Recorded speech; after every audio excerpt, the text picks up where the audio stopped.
The recent intelligence reports from the Northeast haven't been very heartening. The proscribed terrorist groups like the PLA in Manipur are now following a strategy very similar to the one executed by ISI-backed terrorist groups in Kashmir. They are recruiting teenagers.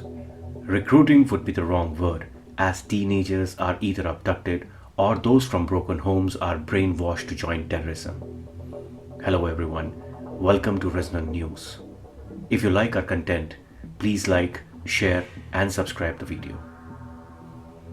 Many of you might know the PLA as People's Liberation Army of China, but PLA is also known as the People's Liberation Army of Manipur, a proscribed terrorist group. So what is the PLA? Out of the 42 insurgent groups in Manipur, 5 have been declared proscribed terrorist groups by the Government of India. PLA is one such proscribed terrorist group and is the armed wing of the Revolutionary People's Front, pretty much like the PFI and the SDPI. The group was formed in the year 1978 and has been responsible for lots of killing that have taken place in Manipur, the most recent being the attack on the convoy of 46 Assam Rifles in the month of November in the year 2021, in which we lost 4 soldiers. Colonel Viplab Tripathi, the commanding officer of 46 AR, his family, to include his wife and a 9-year-old son. The attack had been carried out to send a shockwave across the Northeast.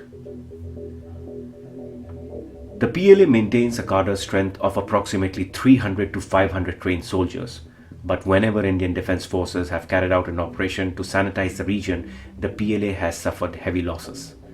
The gap so created is filled by these young soldiers. PLA's target are the young teenagers of class 8 to class 10th from poor families. They are abducted either by offering them education or work in a different part of the state.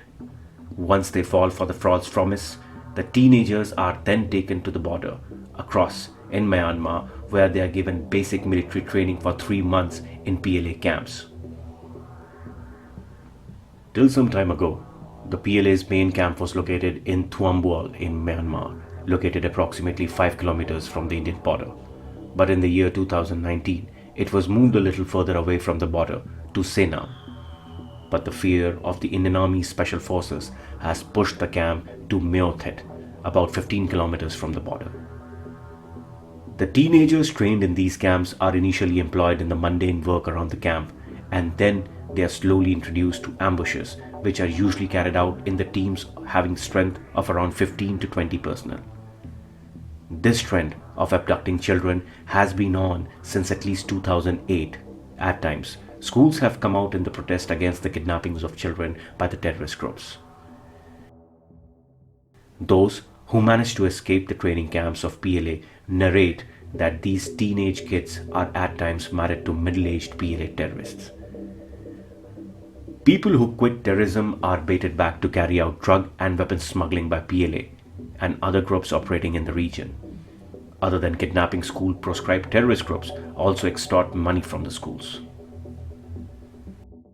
The stone-pelting, stool-going kids of Kashmir are not very different from the kids who get abducted in Manipur. In Kashmir, terrorist groups first employ teenagers as overground workers and later train them across the border in Pakistan. There are many reasons why terrorist groups choose teenage kids. They are the soft targets and do not usually come under the radar of the defense forces. This is the same evil intention with which ISIS recruits child suicide bombers. Pakistan has always been directly or indirectly involved in the Northeast.